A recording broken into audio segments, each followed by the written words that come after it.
ఈ మధ్య కాలంలో రాధా మనోహర్ దాస్ అని కావచ్చు, ఇంకా రకరకాలైన వ్యక్తులు మత సామరస్యం అనేది చెడిపోతుంది.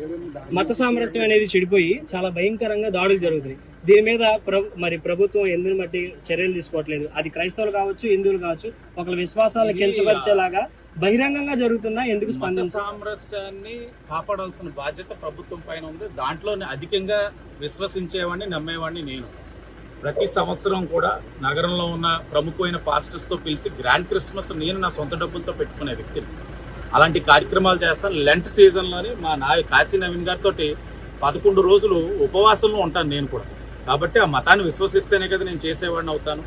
కానీ మీరు చెప్తున్న రాధా మనోహర్ అతను ఏంటంటే కొంతమంది అత్యుత్సాహం ప్రదర్శిస్తారు. నేనే తోపుని, నేనే తురుమును అని అనుకుంటూ ఉంటారు. ఇప్పుడు నువ్వు గౌరవించు, నేను ఇది వేసుకున్నాను, గౌరవిస్తున్నాను. అలాగే ఎదుటి వాళ్ళని కూడా గౌరవించాలి. అప్పుడే నువ్వు మనిషి అవుతావు. చర్యలు తీసుకున్నారు. ఎస్పీ గారు కేసు కట్టానంటున్నారు. కాదు, కేసు కట్టడంతో పాటు అతని ట్రాక్ రికార్డు కూడా, గతంలో ఆయన ఏం పోస్టులు పెట్టారన్న దాని మీద కూడా ఇన్వెస్టిగేట్ చేసి ఫర్దర్ గా ఆయన వల్ల కానీ అలాంటి వారి వల్ల కానీ ఈ రాష్ట్రంలోని ఏ విధమైన మతాల మధ్యన సమస్య అనేది లేవనెత్తకుండా చేయవలసిన బాధ్యత ఉంది. ఆ కార్యక్రమం కూడా చేస్తాం.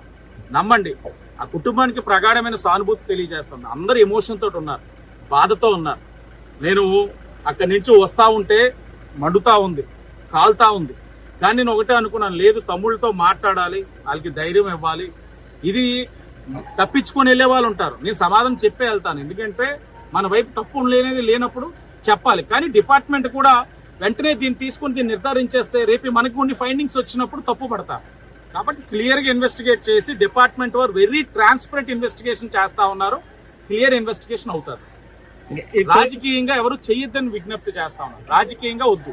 ఇది పోలీస్ డిపార్ట్మెంట్ నుంచి పూర్తి వివరాలు చాలా మంది కోరుకుంటున్నారు. ఎందుకని ప్రెస్ మీట్ పెట్టలేదు, ఏం జరిగింది అనేది చెప్పడానికి?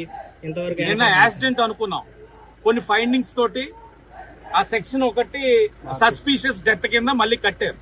యాక్సిడెంటల్ డెత్ అని కట్టలా, సస్పీషియస్ డెత్ అని కట్టారు. ఇంకా ఏమైనా వచ్చితే దాన్ని బేస్ చేసుకొని మాట్లాడలే. కానీ ఇప్పుడు ఆవేశంలో ఉన్నారు, ఆవేదనతో ఉన్నప్పుడు ఏది పడితే అది మాట్లాడకూడదు.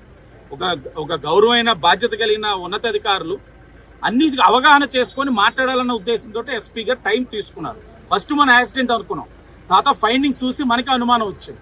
కాబట్టి సస్పీషియస్ డెత్ కింద సెక్షన్స్ మార్చారు.